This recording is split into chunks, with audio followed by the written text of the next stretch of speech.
Buenas tardes, bienvenidos a este nuevo programa. Hoy queremos dedicar esta tertulia a un día especial como es el Día del Libro, tan importante en todos los centros educativos. Como libros hay en las redes, nos vamos a centrar en la emoción que despiertan los libros, en su relación con el mundo del cine y las aulas. Por ello queremos dar unas pinceladas a los múltiples repertorios que hay que quedan abiertos en las redes. Les habla Jesús Hernández, soy vicedirector del Instituto María Pérez Trujillo. Me acompaña llevando el programa Mercedes Ruiz y en las redes, moviendo en Twitter, se encuentra la incansable Inma Contreras. El libro es una herramienta y mucho más que una herramienta. Debemos tener en consideración la diferencia entre libros y libros de texto, que no tienen nada que ver. Unos son muy atractivos, muy sugerentes y nos transportan, y otros, pues, todo lo contrario en muchas ocasiones. Dentro de los centros, pues, es fundamental los planes de lectura y su ética, y también su estética. Tenemos un invitado muy especial, en un día muy especial, para todos, porque es el Día del Libro, pero también para él. ¿No te parece, Mercedes? Claro que me parece. ¿A quién vamos a presentar, Jesús? Pues vamos a presentar a nuestro querido amigo con el que hemos tenido algunas muy buenas experiencias en nuestro instituto, a Nando López. Cuéntanos tú, Mercedes. Sí, yo te voy a contar desde donde siempre preguntamos. Lo primero, buenas tardes, Nando, por aceptar en un momento tan especial de tu vida que te robemos este tiempo. Porque, a ver, ¿qué te ha pasado? ¿Qué te llamaron? ¿Qué te dijeron? ¿Qué premio te han dado?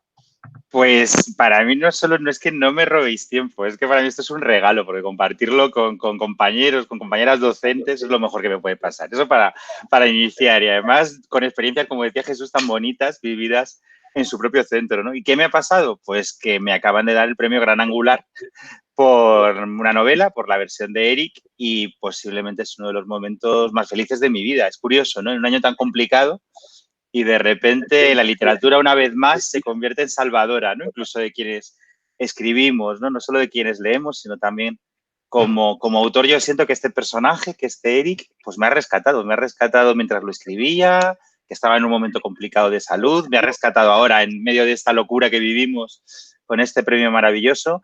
Y lo más bonito, y hablabais de emoción, Mercedes, es que no os imagináis las reacciones emocionantes que ya estoy recibiendo sin que el libro se pueda comprar todavía, ¿no? Sobre todo porque mucha gente se ha enterado de que el prota es un chico joven trans y hay muchísima gente que ya me ha escrito diciendo que está deseando leerlo y que conoce a muchas personas a quienes se lo quiere regalar. Ahora mismo me escribe una profesora también, ¿no? Siempre la docencia, siempre peleando por su alumnado. Me ha escrito un mensaje precioso diciendo que en su instituto justo estaban mediando en un caso complicado de un chico trans que no está aceptado por su familia, que a pesar del encierro y por el encierro precisamente siguen trabajándolo para evitar que viva una situación difícil, y que ha sido leer la sinopsis de la versión de Eric y desear salir corriendo a comprárselo a este chico, ¿no? A este alumno, ojalá le ayude, ¿no? Entonces estoy ahora en un momento de como de felicidad, emoción, agradecimiento, maravilloso. Y compartirlo aquí, pues me parece que es el lugar idóneo, ¿no? En realidad.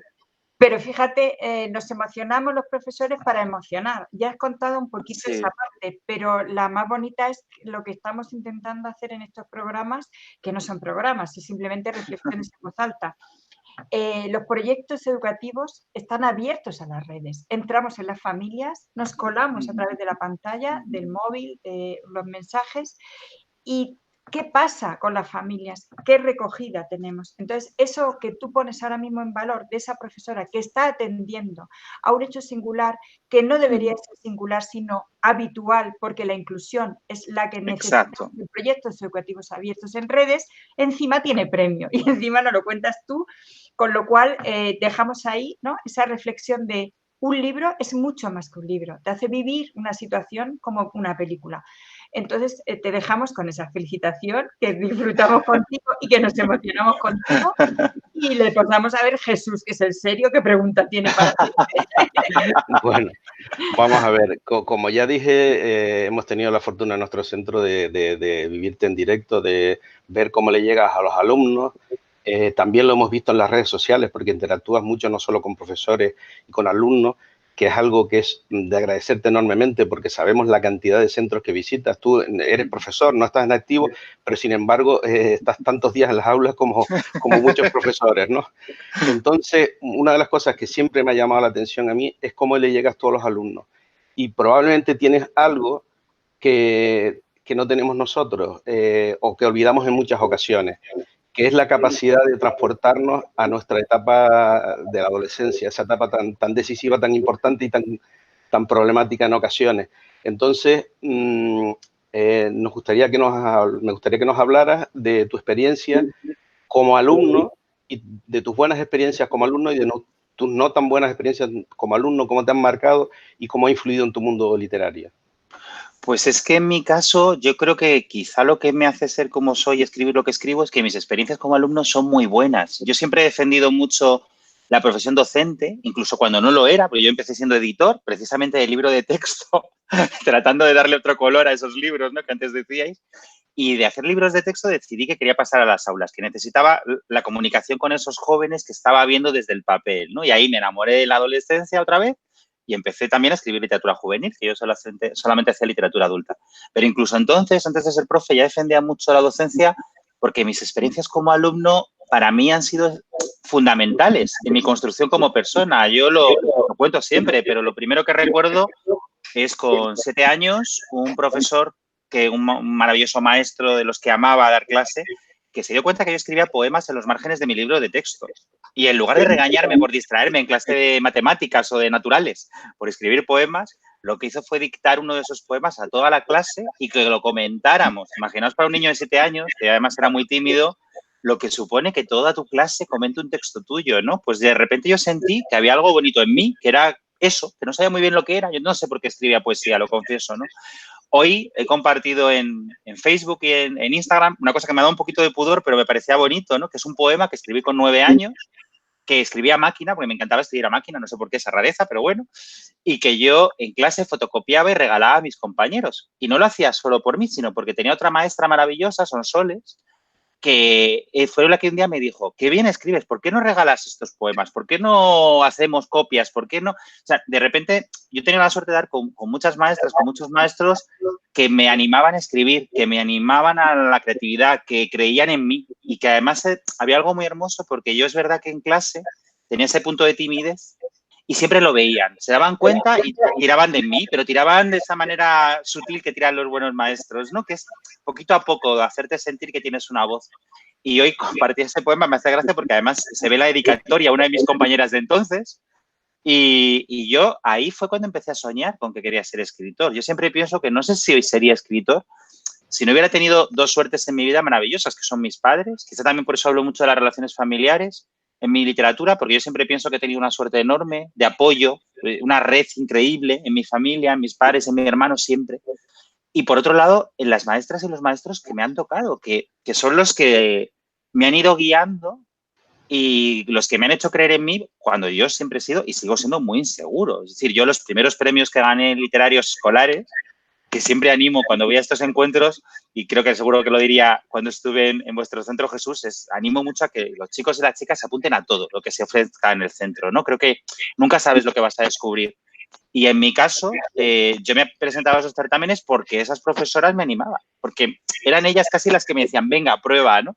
Y de repente eso también te va generando seguridad en ti mismo, te va provocando ganas de escribir cosas nuevas. Y, por ejemplo, en la versión de Eric hay un homenaje muy personal a esos profesores, esas profesoras, porque hay un momento donde Eric descubre que le apasiona el teatro y que le apasiona Lorca. Y Lorca llega a su vida gracias a un profesor, ¿no?, que se llama Iván. En mi caso, Lorca y el teatro llegan a mi vida gracias a una profesora que se llama Carmina y que con 15 años en mi instituto monta un grupo de teatro, ¿no? Y hoy en día pues he estrenado en un montón de países y cada vez, os prometo que voy a uno de esos países, pienso en esa profesora, pienso en ese salón de actos y tengo clarísimo que yo no sería dramaturgo sin ese encuentro. O sea, que no puedo hablar de experiencias negativas porque he tenido mucha suerte. Yo soy un orgulloso alumno de la pública y profe de la pública y he dado con un profesorado muy implicado que creía mucho en lo que hacía y que peleaba mucho por su alumnado, ¿no? Yo estudié en Alcorcón, una ciudad al sur de Madrid, en la zona periférica. Ahora han crecido mucho esas ciudades, pero entonces eran ciudades lo que se llama ciudades dormitorio, ¿no? Con muy poca vida social, muy pocas ofertas para los jóvenes, donde la gente solo vivía para poder luego trabajar en Madrid. Y yo tuve la suerte de que di con un profesorado que quería rebelarse contra eso, quería darnos opciones a unos jóvenes que no las teníamos. Y creaban grupos de música, grupos de teatro, grupos deportivos. O sea, ocurrió algo especial y ocurrió desde el profesorado, ¿no? Y quizá por eso me emociona tanto hablar de educación, porque yo he visto en esa educación las opciones de ser yo. Y por eso también cuando voy a los centros trato de contagiar eso, ¿no? Creo que tenemos mucho poder en las aulas, pero muchísimo. Y podemos hacer cosas muy buenas, igual que podemos hacer cosas muy malas si lo manejamos mal, ¿no? Y bueno, hay que alentar. Entonces, ahora lo que intento con mis libros, ya que como tú decías, es verdad, Jesús, no estoy dando clase, pero sigo en las aulas y pues visito entre 100 y 200 centros cada año. O sea, me paso todo el curso escolar de colegio en colegio, de instituto en instituto. Y lo que trato es de que esos libros pues, puedan servir de herramienta de diálogo. Profesorado, alumnado, familias, hijos, que sirvan para hablar y que sirvan para dialogar y para seguir construyendo, ¿no? Pues fíjate qué bonito cómo has contado desde tu emoción y sale lo necesario, un cole que te soporta y una familia que está ahí. Y ahora tenemos a la familia y el cole en casa. Sí. Supone que entre paredes, sin embargo, los profes llegamos por la tecnología, los padres están en vivo y en directo y tú estás dando un montón de herramientas que no son precisamente las que se están hablando. No se pasa ni se aprueba ni se promociona, simplemente se aprende para la vida y estás dando ahí un montón de opciones. Entonces ahora yo tengo que preguntar, ya nos hemos visto al Nando, que estaba en el aula, y además es que me has hecho sentir mi época de maestra cuando nos daba para hacer todas aquellas cosas. Pero ahora, como profe, a mí me encantó descubrir cuando me dijiste, hombre, Elena, mi profe de latín, entonces yo quiero que hagas esa llamada de educación no sin humanidades, que tan bonito es desde el latín, que todo el mundo no lo nombra, y sin embargo nombrar otras cosas, igual que estamos hablando de educación no sin artes, ¿no? Tu profesor, que tienes todo eso en tus manos y de repente te encuentras con cine, con literatura, con teatro. ¿Qué le dirías ahora a los profesores que pueden hacer y que pueden tener? Pues bueno, lo primero es un pequeño paréntesis para mencionar a mi queridísima Elena, a la que adoro y con la que me une. Qué bonito, ¿no? Que nos una la amistad con quienes han sido nuestras profesoras. Ella consiguió que yo me enamorara del griego, además, porque también tuve la suerte de que me diera griego y ella hizo que llamáramos a nuestro instituto, que no tenía ni nombre siquiera, porque éramos todos del boom demográfico, no había ni nombre, lo llamamos Ítaca, precisamente, ¿no? Un nombre humanístico por excelencia. Y una cosa que mucha gente no sabe es que en todos mis libros, en todos, siempre hay un guiño, a veces muy claro, a veces menos claro, a la Odisea de Homero, siempre. Y es una pequeña manera mía de dar las gracias por toda aquella época, ¿no? ¿Y qué le diría a esas profesoras, a esos profesores? Les animaría muchísimo a que utilicen las artes y las humanidades siempre, pero precisamente ahora son un vehículo maravilloso para que nuestro alumnado se sienta más querido, más libre, más reconfortado, porque primero, como bien sabemos, todas las disciplinas humanísticas nos hacen más críticos y ahora necesitamos una ciudadanía muy crítica. Estamos en un contexto muy difícil, nos viene una crisis muy grave y creo que necesitamos que la juventud sea muy crítica, esté muy atenta a los mensajes, sepa muy bien discernir noticias verdaderas de noticias falsas, bulos de información. Las humanidades te ayudan a eso, pero no solo te ayudan a ser más crítico, también te ayudan a sentirte más comprendido. Yo siempre digo que si yo escribo y soy un gran lector, porque claro, uno llega a la literatura y a la escritura porque ama la lectura, si no es imposible que eso ocurra. Y en mi caso es porque en la lectura encontré empatía, encontré que me sentía comprendido, que no estaba solo, que lo que a mí me pasaba le pasaba a más gente y lo contaba con unas palabras que a mí me consolaban o me abrazaban o me reconfortaban, ¿no? Y creo que eso es lo que nos ofrecen las humanidades y las artes. Y de repente, ahora que estamos en este momento tan difícil, el recomendar un libro o una película o una serie o una música o un cuadro, cualquiera de las artes y cualquiera de las humanidades, recomendársela a nuestro alumnado les puede ayudar mucho más de lo que creemos. Puedes encontrar referentes, puedes encontrar un espacio de expresión, puedes atreverte a decir algo de repente y además, en concreto en la adolescencia, que es un poco mi sector de edad, ¿no? Con el que más trabajo, en este momento de la vida donde nos apartamos tanto de la familia y nos cuesta tanto hablar con nuestros padres y con nuestras madres, de repente la ficción puede ser un gran modo de dialogar, de tener algo de lo que hablar. Vamos a compartir una novela, vamos a compartir una película. Y además, algo bonito también que yo animaría a hacer desde las familias y desde las aulas es a no tener miedo a compartir un discurso intergeneracional. Es decir, que a veces creemos que para llegar a la juventud hay que hablarles solo de lo que ahora ven o de lo que ahora les interesa, ¿no? Nos vamos solo a lo más reciente.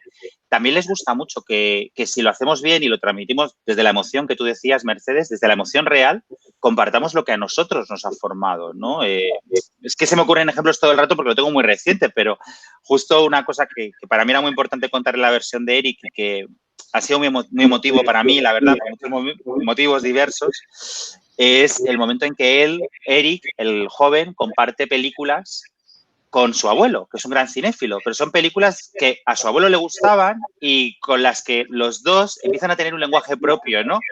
Y eso es un homenaje a cómo el cine, en este caso, creo que es un instrumento de cohesión y de comunicación, ¿no? Y de repente ves una película y no tienes edad, ¿no? Y todos nos emocionamos igual. Y creo que ahora mismo las humanidades son un refugio muy necesario. Y es más, ojalá esta crisis tan horrible ayude a revalorizar la cultura, porque ¿qué estaríamos haciendo sin ella, ¿no? Ahora estaríamos aún más encerrados, ¿no? No me imagino estos días sin libros, sin películas, sin música. Y creo que desde el lado del profesorado tenemos la suerte de poder ser guías, mediadores. Lo que sí que animo en esto, y siempre lo repito, es que nunca soltemos una recomendación sin más. Es decir, que hay que acompañar, hay que ofrecer el por qué nos va a interesar, cómo nos va a interesar, cómo lo podemos ver y, si es posible, secuenciarlo. O sea, no hacerlo de una manera... No, yo nunca soltaba, cuando era profe, nunca llegaba a clase y soltaba la Celestina como un ladrillo, que era la única manera de que lo odiaran para siempre. Pero como yo amo la Celestina, trataba de contagiarles mi amor por esa obra y de planteárselo desde lugares que les pudiera llegar, investigando, primero a lo mejor pues viendo desde las cubiertas, hablando del título, a planteándoles situaciones cotidianas, a leyendo ciertos fragmentos y a partir de ahí, poquito a poco, íbamos leyendo juntos, ¿no? O sea, yo creo que lo fundamental es que no olvidemos que somos los guías, ¿no? Las mediadoras en ese proceso, ¿no? Y cuando lo hacemos así y cuando nos emociona de verdad, se emocionan con nosotros, seguro. Tu turno, Jesús. A ver cómo rematamos. Bueno, la verdad es que es un placer siempre escucharte porque hablas bastante clarito y das en muchas claves, ¿no? La importancia es de agradecer, como has resaltado, la educación pública y la cantidad de docentes implicados que hay en ella y que para muchos alumnos son su salvación o pretendemos que ayudarles a salir adelante en la vida. Y como otra de las cualidades que has destacado importantes de un profesor muchas veces es simplemente apoyar a los alumnos, simplemente ver lo que quieren y crearles ilusiones, darle posibilidades. A veces es más importante eso que impartir un conocimiento, ¿no? Quería terminar un poquitito, ir terminando, ¿no? Que nos hablaras un poquitito sobre qué mensaje quieres dejar a la hora de leer tus libros y que vean tus obras por todo el mundo, incluidas las de teatro, que a ver si tenemos algún día la oportunidad de poder asistir a alguna obra de teatro tuya para ver lo que no he tenido esa suerte. Un poco eso, ¿no? ¿Qué mensaje nos quieres dejar? ¿Les quieres dejar sobre todo a los lectores? Pues mira, precisamente con esta crisis se ha impedido algo que iba a ocurrir, estaba a punto, que era que Marquitos 16 llegara a Canarias. Estaba con nuestro director es canario, Quino Falero, estuvimos a puntito, no sé si ahora se pueden ver online. Algo bonito que está pasando precisamente es que se están viendo en todo el mundo. De repente tengo muchos mensajes de América viendo mis obras de teatro, viendo La Edad de la Ira, viendo Malditos 16, Federico García Lorca, las pueden buscar todas, están online y gratuitas. ¿Y qué mensaje quiero transmitir con mi literatura? Pues algo que yo creo que hacéis desde la enseñanza, y yo lo he vivido en tu centro, Jesús, tú como eres muy humilde no lo vas a contar, porque yo creo que la gente que hace cosas bonitas no presume de ello. Pero recuerdo mucho ese día que estuve allí y recuerdo que algo que pasó, y lo comentamos además, es que todo se organizó, toda mi visita se organizó dando el protagonismo al alumnado. ¿Quiénes hablaban? Los chicos y las chicas que habían leído la novela y comentaban, me entrevistaban, eran protagonistas. Hubo un chico que bailó, de repente el autor era un invitado en un centro donde el alumnado tomaba la palabra. Y eso es justo lo que yo intento con mis libros, ¿no? El hecho de que se llamen, hasta los títulos, la versión de Eric. Es decir, alguien da su versión, un joven habla, nadie nos oye. Un grupo de jóvenes que se quejan de que no les escuchan. La de la ira, el enfado, la rabia, el silencio al que les condenan. En las redes del miedo, que habla de cómo nos comunicamos en la red. En toda mi literatura, el tema de la voz y la identidad van unidos, porque creo que es muy importante animar a la juventud, primero, a buscar su identidad, a querer su identidad, sea la que sea, y además a expresarla. Creo que todavía la frontera de la visibilidad no la hemos cruzado del todo. Hay muchísimo miedo, hay muchas formas de exclusión social, todavía queda mucho machismo, mucho racismo, mucha homofobia, mucha transfobia, mucha bifobia. Hay muchísimos frentes que todavía no están cubiertos y creo que en eso la enseñanza y la literatura podemos ir de la mano, ¿no? Yo siempre digo que mis libros no hay moraleja y los conocéis, yo no doy respuestas, pero no las tengo, pero sí trato de incomodar, trato de que el lector se plantee qué cosas no están funcionando y por qué no están funcionando, ¿no? Ese es el mensaje. Ahora, y os cuento esto, mira, no lo he contado todavía en ningún sitio, pero me apetece que sea aquí la primera vez. Estoy trabajando en Nadie nos ve, que va a ser la secuela, una secuela muy libre en realidad, de Nadie nos oye, y el proceso está siendo muy emocionante y este libro nació de un encuentro que tuve antes de este encierro terrible en un centro de formación de la ONCE, donde ayudan a chicos y chicas con capacidades diferentes y muchos de ellos con problemas de ceguera. Y uno de los chicos del encuentro, que me había leído mucho, él era universitario, levantó la mano y me dijo, tu literatura tiene mucha visibilidad, hay muchos temas, mucha diversidad, pero ¿por qué no tienes ningún personaje ciego? Y de repente me quedé pensando, claro, porque yo hablo al final de la diversidad que me toca a mí. Entonces, como LGTB, pues yo hablo de ciertos temas, ¿no?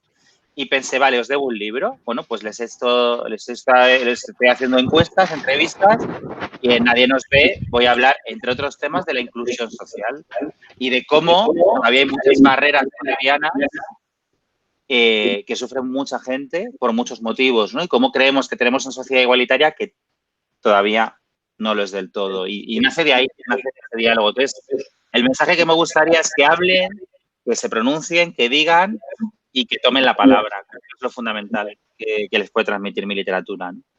Bueno, me acabas de dejar, como diría Dani Yecla, con los pelos como escarpias. Es muy gráfico cuando desde sus escritos nos lo dice. ¿Y por qué? Porque Mariano Barroso, en el primer discurso, cuando no era todavía presidente, que era Ivonne, pero ya estaba enferma, dijo, el cine da voz a los que no la tienen. Tú lo acabas de decir. La literatura que tú acabas de describir es la que Paco Mora va a sacar en su libro con neuroeducación, ¿no? Entonces, teníamos neuroeducación, ahora va a sacar las bases del cerebro para la lectura y dice que el color emocional de las palabras y lo que tú has descrito con tu literatura es lo que él dice que hacemos el nuevo cableado y nuevas redes en nuestro cerebro cuando leemos. Y por otra parte, me encanta que hayas nombrado la ética y la estética. Estéticamente no tenemos a las personas ciegas, estéticamente no tenemos a los autistas, estéticamente no tenemos a los que no oyen. Cuando nuestra literatura sea con voz de todos los que tenemos ahí, solamente está una determinada serie de problemas que efectivamente tenemos que resolver y que están como más de moda. Pero la inclusión será cuando todos tengamos cabida y no tengamos que hablar de ello, porque ya estén allí, formando parte de esos escritos. Así que en nombre de todos los de la ONCE que están en robótica, te doy las gracias porque me ha encantado escuchar eso. Pero además, te doy otra primicia yo a ti, tú me has dado una y otra.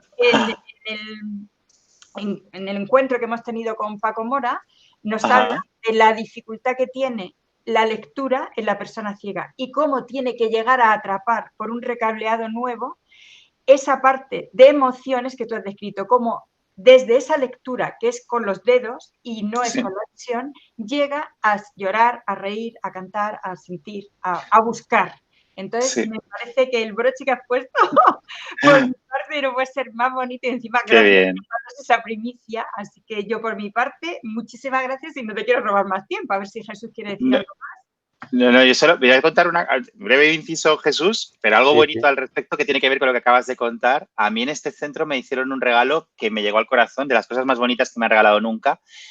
me regalaron un capítulo de La Edad de la Ira, uno de mis libros más conocidos, en braille.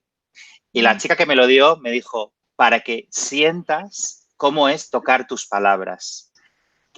Confieso que lloré cuando toqué esas palabras en su presencia y sentí, Mercedes, lo que tú acabas de describir. Y ahí nació la nueva novela y dije, quiero contar esto y quiero hablar de estas personas que me están diciendo que se quejan de no estar como deberían en los libros o estar solamente para que se hable de un problema, pero no de una realidad compleja. Es decir, que a veces se aparecen, pero la verdadera inclusión va a ser cuando aparezcan en una novela de cualquier tema y género, no en una novela específica sobre un asunto, que eso es algo que también hay que romper, ¿no? O sea, que tocar las palabras efectivamente lleva a unas emociones especiales, sin duda alguna.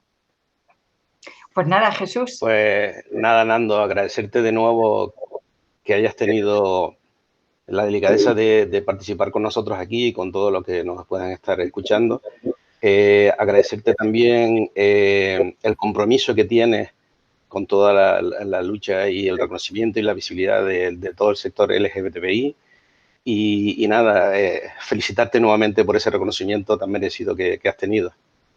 Pues yo daros las gracias por este momento, por compartirlo y sobre todo por la labor que hacéis educativa dentro y fuera de las aulas. Creo que es muy importante visibilizar. Este programa ayuda a visibilizar y vuestra labor y por defender esta conexión constante de la comunidad educativa. Me gusta muchísimo que conectéis todo, cultura, familias, docencia, aulas, redes y es una gozada. Investigadores, por eso, el tener la suerte de conectar con personas como vosotros pues nos enriquece a todos. Así que muchísimas gracias de corazón, de verdad. Gracias a ti. Bueno, pues nada, un placer. Adiós. Un placer. Hasta luego. Pasamos ahora a una mirada de lo que llamamos la tribu 2.0. ¿A quién vas a llamar, Mercedes? Voy a llamar a un 2x1, fíjate. Estamos de oferta hoy. Vamos a llamar a alguien de secundaria que además va a venir con educación no sin artes bien fuerte y que tenemos la enorme suerte de que encima, además de profe, es una maravillosa ilustradora, con lo cual para un día del libro la ilustración tiene que contarnos mucho qué es lo que sucede. Y vamos a llamar ahí a Luz Veloso y luego saltaremos a una escuela infantil con la directora, con María, que ya sabes que lleva mucho tiempo haciendo experimentos con qué hacer con 03 y hablaremos de esas primeras veces en que aparece la magia de un libro en las manos de un niño o una niña por su primera vez en la escuela infantil, porque a lo mejor en casa ha tocado algo o a lo mejor no, vienen desde bebés. Así que vamos a empezar con Luz Veloso, que te la dejo en tus manos para que le preguntes tú a ver qué pasó con ella. Jesús, tu turno. Sí, vamos a ver, Luz, ¿nos puedes contar un poquitito cómo de una idea originaria llegaron a ese proyecto tan completo con una editorial y con todo? ¿Cómo fue todo el proceso? Bueno, ya llevábamos, yo estaba en el IESAS Barxas trabajando y llevaba haciendo proyectos con mi compañera María José Soto de Economía, en donde mezclábamos la economía y la plástica, el arte. Es una forma de contar que, bueno, las artes no es para muertos de hambre, no, el arte produce, la cultura produce y genera beneficios. Entonces, Pilo y yo, que es así como la llamo, los que la conocemos, como la llamamos coloquialmente, siempre estábamos buscando ideas y haciendo proyectos para ilusionar a nuestros alumnos y alumnas. Entonces, como bueno, yo trabajo también de ilustradora, se me ocurrió que, bueno, pues mi alumnado pudiese disfrutar también de la sensación y de la emoción que es producir un libro. Es un momento tan... Cuando llega un libro a tus manos, después de haberlo estado trabajando, pariendo casi, ¿no? Que se diría, es abrir esa caja y eso es un momento súper emocionante. Entonces yo quería que mi alumnado, Pilu y yo queríamos que nuestro alumnado sintiese esa sensación, ¿no? Esa emoción de parir un libro. Y así surgió todo. Como la mayoría de nuestros proyectos surgieron de momentos de conversaciones, de animadas, no de claustros y oscuros en una, no. Surgen en medio de un momento divertido. Y decidimos montar una pequeña editorial que, bueno, el proyecto en sí se llama ¿Por qué un libro es una obra de arte? Porque realmente un libro es una obra de arte. Tú puedes descargar tu libro en Amazon, pero la sensación, el placer, ¿no?, de tener un libro y la importancia del formato, la importancia de que sea de tapa dura o sea blanda, el tipo de papel, todas estas cosas se las enseñamos a nuestros alumnos. Incluso visitaron una imprenta. Es decir, fuimos con ellos a una imprenta para que viesen lo que es el mundo de la imprenta. Hay libros que se pueden editar hasta con tintas de olor, ¿no? Entonces, todo esto, cómo se produce, cómo puede ser una impresión offset o puede ser digital, los tipos de cómo son las planchas, todo esto se lo enseñaron en una imprenta allí en Galicia a nuestro alumnado. Les enseñamos todo el proceso, desde la escritura, trajimos a un escritor, les enseñó cómo surgen las ideas y cómo pusimos en práctica técnicas creativas. Vino Miguel Ángel Alonso Diz, que es además es escritor y es amigo y tengo trabajado con él también en algunos proyectos. Y después de eso vino la siguiente parte, ¿no?, que es, bueno, tenemos las técnicas de escritura, bueno, pues ahora tenemos que buscar esa gran idea. No teníamos ni idea de que podía surgir. Entonces, bueno, se puso todo el mundo a escribir. No es tan fácil parir un libro, hay que buscar, tenía que ser algo. Y surgió Barcelona. Y a mí cuando me dijeron, bueno, a mí y al alumnado nos dijeron de plástica que teníamos que dibujar un mejillón, y el mejillón iba a ser el protagonista de nuestro cuento, casi nos da un pasmo, porque es que no nos parecía dibujable. O sea,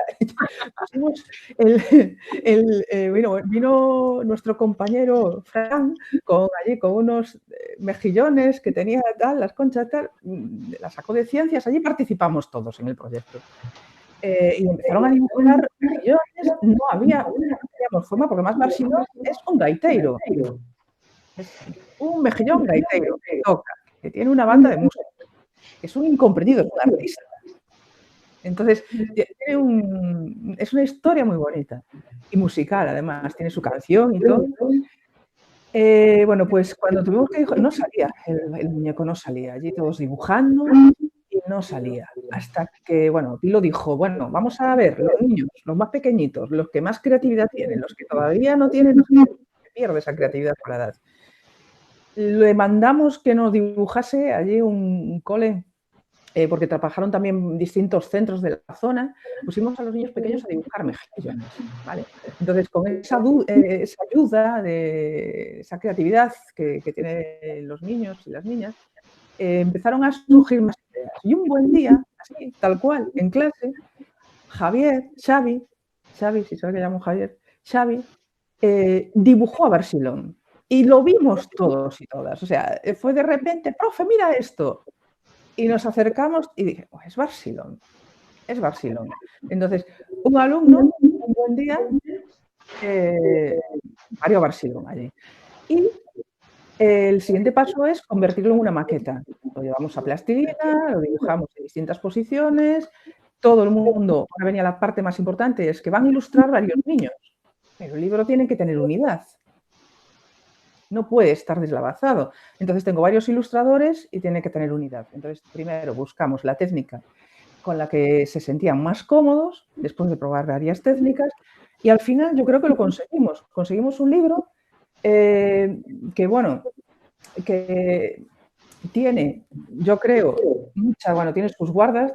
Les expliqué todo el proceso, cuántas hojas tiene que tener un álbum ilustrado, cómo hay que maquetarlo, distintas técnicas de ilustración para que pudiesen escoger. Son distintos ilustradores, pero el libro tiene unidad. Bueno, esta es no sé si se ve, un ejemplo de una de las ilustraciones. Va dirigido a un público infantil, entonces son dibujos sencillos. Cuando ya teníamos las ilustraciones, vino la parte de maquetar, ¿no? El libro fue maquetado y preparado para imprenta. Es decir, nosotros a la hora de producir el libro se les enseñó todo el proceso, listo para imprimir.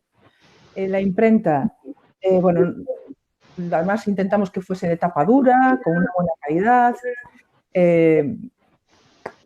que tuviese presencia. El libro tuvo su presentación, se encargaron, bueno, tuvo su página web, en Economía se encargaron también de pues, el logo, de hacer, bueno, de hacer todo el proceso legal que tiene que, el ISBN, todo lo que tiene que tener un libro, porque, bueno, no llega con crear la maqueta, ahora tiene toda la parte de, vamos a ver, tenemos que tener el ISBN, tiene que ser legal, tenemos que registrar la editorial, ¿vale? Porque es un libro de arte, existe. Aquí participó desde profesores que, bueno, que lo tradujeron a varios idiomas, en inglés, en lenguaje de signos, digamos, tuvo su club de lectura, fue llevado a un club de lectura, tuvo su canción, tiene su book trailer, tuvo su obra de teatro y desde el Sánchez Cantón con Verónica, el CPI de la Rúa, que lo tradujo a inglés, Alfonso, que nos hizo una canción preciosa para cantar en karaoke, y Charo, que nos hizo a la orientadora, que nos hizo ese barsilón tan bonito hecho a punto, perfecto, una maqueta perfecta, yo no sé cómo hace esas cosas. Es impresionante. Paco, del Club de Lectura, también hicimos unas lecturas y animación. Tuvo sus juegos, tuvo un juego de la OCA, tuvo juegos interactivos con McKay, donde los personajes, que eran además músicos, todos los habitantes de la ría tenían una pieza de música, los tocabas, ¿vale? Y sonaban los distintos instrumentos. Y tuvo su presentación, y fue una presentación brutal, fue preciosa, de actos, con todas las familias. Las Garcias, que coge más de 200 personas allí, estaba repleto. Vino Davila, Luis Davila es nuestro humorista gráfico, vamos, al que queremos todos y admiramos, que ilustra para el Faro de Vigo, a la presentación. Vino Oli, que es un escritor de allí, que trabaja haciendo cuentos y lo conocemos todos, o sea, vino un librero de la zona, Miranda, allí, que también estaba en la presentación.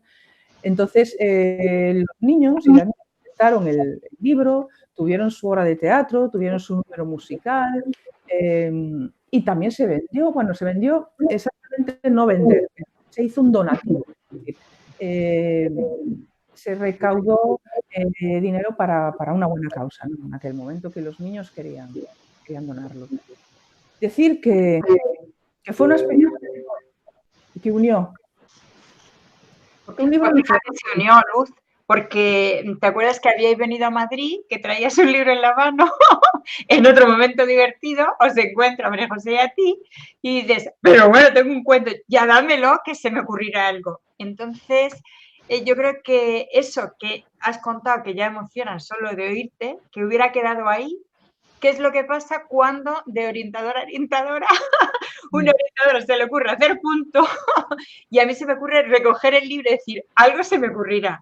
Entonces, con ese algo, como diría Jesús siempre, algo hay que hacer, pues llega a la escuela infantil, la orientadora, con el libro y le dice a María, mira lo que tengo, tú no conoces a Luz, pero aquí hay que hacer algo porque es una preciosidad y esos chavales tienen que conocer en el instituto de allí qué es lo que se hace. Y además tenemos que invitarles a que os cuenten el cuento para que los pequeños vean que es verdad que había unos niños detrás que estaban haciendo este libro. Así que si te parece, Luz, vamos a darle la palabra a María que nos cuente qué pasó cuando ese libro, que ya ha tenido su presentación, que habéis estado en un montón de sitios, que por azar no lo das en Madrid, y entonces se lo pasó a María. ¿Y María qué hace con el libro? Pues hola, buenas tardes. Nosotros lo que hacemos, gracias a Luz, pues es presentar en el aula pues un nuevo libro, como otro más, con la novedad de que, bueno, siempre cuando presentamos algo nuevo, le damos lo adornamos con un poco de, pues, bueno, de magia para ver esas caras, a ver la emoción que ellos les provoca algo nuevo. Entonces, bueno, pues la verdad es que el libro les encantó y tuvimos que empezar un poco porque al principio nos lo inventábamos, porque claro, está en gallego y nosotras de gallego nada. Entonces, bueno, un poco pues por las imágenes que siempre ilustran muy bien el texto, pues más o menos la primera toma de contacto que tuvimos con él fue eso, que cada educadora pues lo fue contando más o menos a lo que ella interpretaba.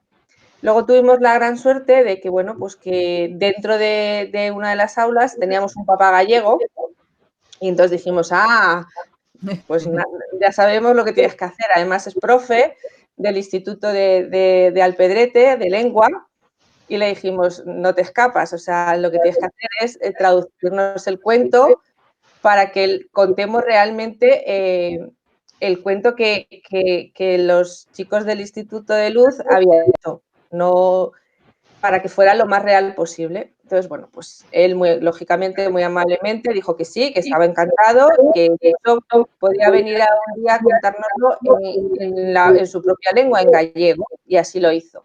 Pero sí que nos lo tradujo para que pudiéramos contarlo cómo fue, cómo era, vamos. Entonces, bueno, pues la verdad es que el cuento les enganchó mucho y ahí ya empezamos un poco a pensar también, gracias a nuestra orientadora, en este caso Mercedes, que nos calentaba mucho la cabeza de qué cosas podíamos hacer y lo llevamos a todos los palos que nosotros tocamos en el aula. Entonces, desde que hicieron sus propios basilones con arcilla, con realmente transformamos las conchas de mejillón reales, pero hicimos nuestra propia reinterpretación del basilón del cuento. Y ya como último, que se nos vino a la cabeza, es por qué no hacíamos nuestro cuento basilón, pero metiéndoles tecnología, ya que nosotras en nuestro centro, bueno, pues andamos ahí y en ese momento estábamos iniciando también un poco el meter en las aulas la tecnología y la robótica para niños del 2-3 sobre todo. Y entonces así empezó. Y entonces lo que hicimos fue las láminas del cuento las transformamos. Y entre todos, cada uno pues elegíamos, a ver, todos sabíamos que Basilón tocaba una gaita. Entonces tenía que buscar algo que al ponerle pues eso sonara para que fuera como que Basilón tocaba la gaita. Y entonces, bueno, pues todos decidimos que, bueno, pues hay un timbre que si tú le aprietas, pues eso suena. Entonces eso iba a ser la gaita de Basilón. Otra de los personajes del cuento, pues era un pez bombilla. Entonces, pues vale, pues nosotros dibujamos, los adultos entre todos dibujamos el pez bombilla y decidimos de qué color se iba a encender la bombilla. Y como no, pues con luces LED, pues decidimos que le íbamos a poner la bombilla, dónde se le íbamos a poner todo esto, haciendo partícipes a los niños, o sea, porque ellos también tienen que decidir su cuento, porque era su cuento. Nos habían prestado un cuento que era de los mayores, pero ahora íbamos a hacer nosotros nuestro propio cuento. Entonces, utilizando los personajes que salían en el cuento, pero nosotros decidimos entre todos pues cómo iba a sonar, si iba a sonar, ya te digo, el pez bombilla, dónde iba a poner, dónde le íbamos a poner la luz, de qué color iba a ser la luz. Y bueno, así un poco llegamos a hacer, no hicimos todo el cuento en sí porque se nos hacía muy largo para ellos, pero sí que hicimos la reinterpretación de varias del cuento. Y ya por último, recibimos por correo otro gran regalo, que era lo que antes ha comentado tanto Luz como Mercedes, que fue un basilón hecho a ganchillo, al cual podíamos tocar, podíamos achuzar, nos lo podíamos llevar de paseo por la escuela. Entonces aquello fue como que, bueno, el cartero ya nos ha traído al basilón y ya pues, es el más de lo más. Y la verdad es que es una manera de hacerles a los niños partícipes de la lectura, pero también de sus propios deseos, no el impuesto. Es decir, pues hoy vamos a ver el cuento tal, pues porque a mí me apetece, sino realmente hacerles partícipes a ellos, en partir de un cuento que lógicamente ya está escrito y tal, pero entre todos poder hacer ese cuento que es lo bonito o que a nosotras realmente nos gusta. Siempre estamos reinterpretando todo lo que nos llega a nuestras manos. Saldrá mejor o peor, pero no deja de ser nuestro y de los niños, claro. Entonces, Luz, ahí me gustaría, antes de que termináramos, que Jesús es el que va a cerrar un poquito este bloque, preguntarte una cosa, que tú que has participado en tantos proyectos de este tipo, ¿qué crees que pasa cuando un proyecto que no estaba previsto para tal fin, como ha pasado con María, se abre a la red y de repente todos nos ayudamos y encontramos nuevas vías? ¿Qué le pasa a tus alumnos? ¿Cómo crees que se devuelve en la red cuando un proyecto pasa a una dimensión no explorada, pero que de repente crece o no crece, que produce? ¿Qué sensación te han dejado a ti esos proyectos en los que tanto has participado? Bueno, pues la primera sensación es que el alumnado no trabaja por una nota, no trabaja porque lo trabaja por pasión, se emociona, se divierte, es el primero interesado en que eso salga bien y que funcione, preocupado, o sea, el ritmo de trabajo es diferente, la estancia en clase es feliz y ver que lo que estaba contando María, bueno, cuando mandasteis las fotos y llegó a ellos, bueno, una emoción tremenda, ¿no? Porque les llega. Eso les alegra más que una nota. Llega un momento que les importa nada. Entonces, esa es la felicidad. El número ese no vale para nada. Lo que vale realmente es la emoción, la alegría y la satisfacción que siente el alumnado cuando ve que es útil, que han hecho un trabajo útil y que han hecho un trabajo que sirve y que hace felices a los demás. Eso es lo más importante. Pues Jesús, como ves, has empezado muy bien, porque es la tribu 2.0, porque lo que antes Luz ha descrito perfectamente en un contexto cara a cara y lo que siempre hemos hecho, que en el contexto 1.0 lo refuerzas, lo amplías, haces que todo el mundo participe, como con la tecnología, si le pones emoción, si le pones comunicación, si le pones pasión, lo que pasa es otra cosa. Así que ahora dejamos a Jesús que cierre este bloque con vosotras de tertulia, que yo creo que ha dejado como muy abiertas las ganas de quereros conocer. Les pondremos enlaces luego y por Twitter Inma estará como una loca ahora mismo poniendo los enlaces, porque eso está en la red. Lo que no estaba eran vuestras caras y vuestra pasión ahora al contar cómo lo habéis vivido. Así que Jesús, tu turno. Bueno, Luz y María también. Luz como trabajadora que también eres, y María con su experiencia con los más pequeños, nos gustaría que nos hicieran una recomendación sobre cómo empezar en las aulas y en las familias con esa otra manera que tienen ustedes de contar historias y de crearlas, o de crearlas y contarlas. Luz. Vale. A ver, ahora mismo la creatividad en casa, ahora que estamos todos confinados en casa, es muy importante. Yo estoy viendo que las actividades que propongo a mi alumnado para estos días las hacen en familia y se divierten. Entonces es muy importante y es para contar cosas también, es para comunicar, porque de eso trata el arte, ¿no? De contar, de emocionar, de comunicar. Y el arte une.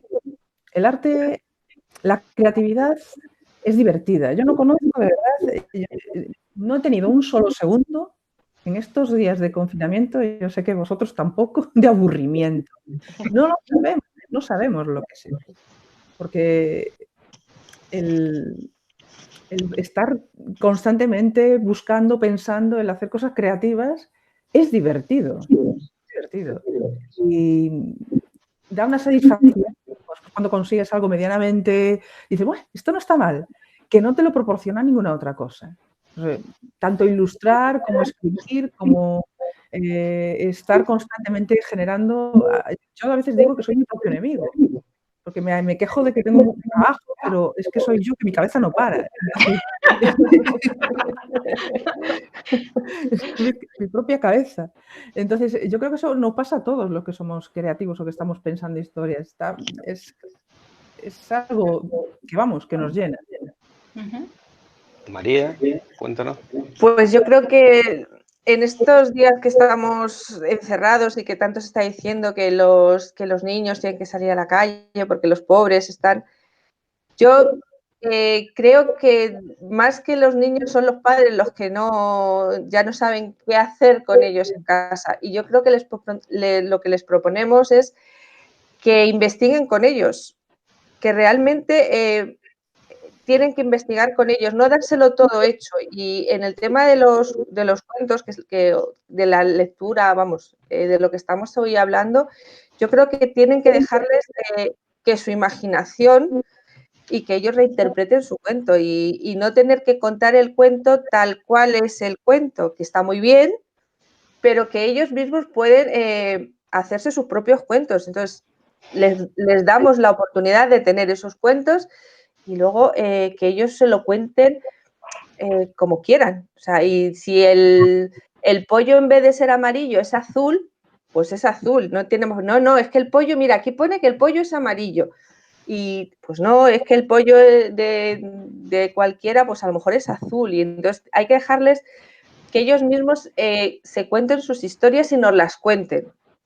Y nosotros disfrutemos con ellas. No es, pues lo que decíamos, no es que aquí pone, aunque tú no sepas leer, pero yo te lo digo, aquí pone que el pollo es amarillo. Y el otro, no, es que el pollo es azul. Pues es azul. O sea, hay que dejar que no podemos empezar desde tan pequeños a dirigir hasta la creatividad. Yo creo que la creatividad nunca se debe de dirigir, es creatividad, creo que la palabra lo dice. Cada uno, su creatividad es suya y todas son válidas, no hay ninguna mejor ni peor.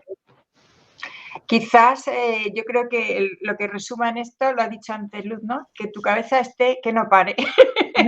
Entonces, cuando las cabezas de los niños están que no paran, es que están sanas y es que realmente tienen vida interior. Otra cosa es que nosotros tengamos energía física para hacer lo que ellos quieren crear. Pero bueno, es cuestión de pactar y canalizar. Pero quizás el mensaje para el día del libro, en pandemia, en confinamiento, ya cansados de quincenas, sea ese, ¿no? Que valoremos como positivo que la cabeza no pare y que no pare de querer hacer cosas. ¿Os parece que dejemos ese mensaje en abierto? Sí. Nos resume muy bien. Me parece perfecto.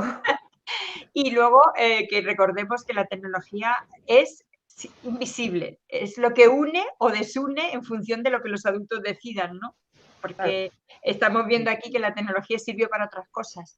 No sé si quieres tú decir alguna otra cosa, Jesús, como cierre. No, la verdad que creo que son dos grandes ejemplos de lo que se debe hacer y cómo la creatividad y la pasión debe estar en todo. Y nada, darle las gracias a Luz y a María por haber compartido este buen rato con nosotros. Gracias, Luz, gracias, María. Gracias a vosotros. Muchas gracias. Bueno, Mercedes, ¿y qué nos tienes preparado ahora? Pues un final de fiesta ya, porque vamos a ver, en el Día del Libro, planes de lectura hay muchos, pero planes de lectura que hablen desde la emoción de esos maestros, maestras, profas de lengua, de no lengua, que cuenten de una manera diferente ese relato oral y que sean los que agradan leyendo, el leer todos los días en voz alta el mundo adulto y el que esos cuentos tengan unas modulaciones distintas, estamos favoreciendo la inclusión. Y como nos ha contado Nando, sería importante que la estética de nuestros cuentos empiece a cambiar, no solamente por los niños y las niñas, los príncipes y las princesas, sino también por toda esa invisibilidad que es la inclusión y que ahora es invisible porque no aparece y luego debería ser invisible porque siempre aparece. Vamos a hacer una llamada a que todo lo que tenga que ver con lo diverso, lo plural, lo diferente, los colores de las caras, de las pieles, de los pelos, los tamaños, los grosores, aparezcan en todas las historias que puedan escribir nuestros niños y que le escribamos a nuestros niños. Y dentro del plan de lectura, a mí me parece que tenemos que terminar con unas recomendaciones, no al uso, porque esas ya están por las redes, pero el que esté pasando una pandemia y no sepa de verdad lo que es la clase pura y dura, lo pasa mal, porque tú terminas de estudiar en la escuela y llegas de repente en tu facultad, has visto unas prácticas, más o menos, te has hecho una idea, pero cuando llegas a la realidad no se parece. Así que me parece importantísimo recomendar a Maestra de Pueblo y sus 2 libros para darse un buen baño de realidad, con mucho sentido del humor, pero la pura realidad. Por tanto, 2 libros imprescindibles en este Día del Libro. También otros libros que hemos tenido ahí en el aire y que irán apareciendo y que podemos buscar, como pudo ser Wonder, y toda la maravilla que hubo detrás, igual que nos han contado Barcelona, pero a lo grande, de todas las partes de España, de todas partes del mundo, de todas las intergeneracionales. Ese papel, por ejemplo, divertido que podemos tener ahora con el reciclaje, con Para qué sirve un oso, y Tom Fernández escribiendo libros para niños. Roberto Santiago con sus futbolísimos y Su sueño de Iván. En fin, muchas aventuras que hemos tenido con los botones, con tantos y tantos libros que nos han hecho ver lo que nos contó Toni Solano el otro día, que no hay que mandar libros porque tengan película, que no tengan película. No, hay que mandar libros que tengan película y trabajar la película y el libro, porque cine y literatura nos ayuda a comprender mejor lo que Francisco Mora nos ha enseñado. Que una cosa es el lenguaje oral que lleva 6 millones de años con nosotros, y otra cosa es la lectura que hemos forzado culturalmente y solo lleva 6.000 años acompañándonos. Y además, como siempre, yo creo que es un imprescindible en estos momentos la viñeta de Potachov. Así que yo creo que con este cierre de que el plan de lectura sea algo emocional, vivido, estéticamente diferente, plural, inclusivo y éticamente bello para la sociedad, transformada en querernos entender y escuchar, y en esos mundos a los que podemos soñar, por mi parte, yo creo que este programa quedaría ya como para un cierre que será el que tú nos quieras dar.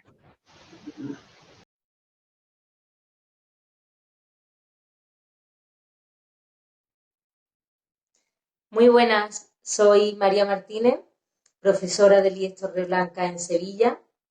Descubrir a Mercedes ha sido todo un descubrimiento. Nos presentó un profe como amigo común de las dos, Nacho Gallardo, y a mí me encanta porque creo que Mercedes es la profesora a la que todos nos hubiera gustado tener. Es impresionante cómo contagia su entusiasmo para que cine y educación vayan de la mano. Adaptar una novela al cine yo creo que es siempre un desafío porque de antemano te sabes comparado. Sin embargo, en este caso de Intemperie, las dos obras se han transformado y yo creo que el resultado ha sido una muy buena combinación porque tanto en la novela como en la película se produce mucha sinestesia y eso genera muchísima riqueza tanto para el lector de la obra como para el espectador de la peli. El empleo que ha tenido Jesús Carrasco en el libro y cómo esas palabras utilizadas te van metiendo dentro de ese paisaje áspero, que a la vez te vas descubriendo la historia de los protagonistas, pues produce verdadera desolación, ¿no? Pero al acabar sientes que esa novela te ha llenado el alma, de esas que te impactan, ¿no? Que te llenan. Y es un libro verdaderamente estremecedor. Y después pensar cómo esas sensaciones se iban a trasladar o se pueden llevar al cine y cómo se iba a ver eso en la gran pantalla, pues produce muchísima curiosidad. Pero claro, la sensibilidad que tiene Benito Zambrano como director para el tratamiento de los temas y sobre todo por cómo ha conseguido construir la relación de los personajes, llevártelos por esa aridez del paisaje y enmarcarlo dentro de esa aridez, pues se transmite muy bien en la película, o a lo largo de la película, vamos, que del cine sales con una sed y con una desazón impresionante. Así que aquella noche que se presentó en Sevilla fue un lujo poder disfrutar de esa peli y haber contado antes con la presencia de Jesús Carrasco, que como escritor pues nos transmitió sus aspectos del libro y su visión de la educación. Os mando un abrazo muy fuerte a todos.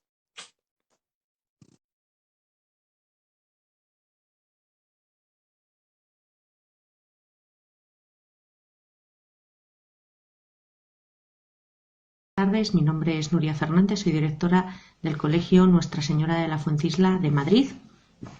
Nosotros colaboramos y participamos en el proyecto Wonder en el curso 2017-2018 con las clases de quinto y sexto, donde los alumnos leían el libro La lección de August con sus profesores y luego teníamos en proyecto un trabajo colaborativo con los estudiantes de la Universidad de Trabajo Social de Barcelona Para nosotros fue un proyecto importante, ya que una exalumna del centro y hermana de una de las chicas de quinto en ese momento compartía el síndrome del protagonista del libro, por lo tanto todo se llevó en un modo muy emocional, en un modo muy, muy cercano a la problemática del protagonista de la lectura.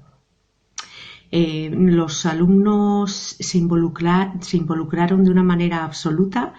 Seguíamos los preceptos del profesor y nosotros creamos también nuestros propios preceptos que utilizábamos para involucrar a todo el centro, no solo a los cursos de quinto y sexto.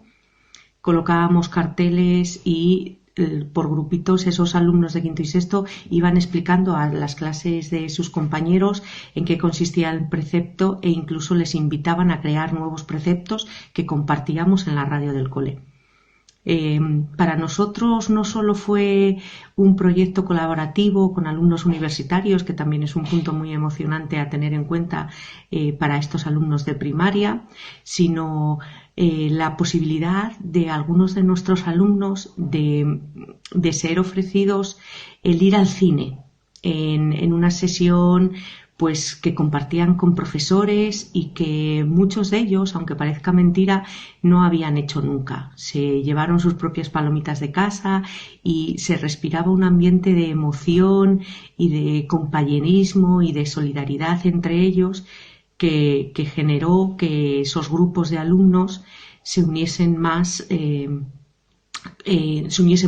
para trabajar, ¿no? y para tratarse mejor y para conseguir esos temas colaborativos que a veces nos cuesta mucho.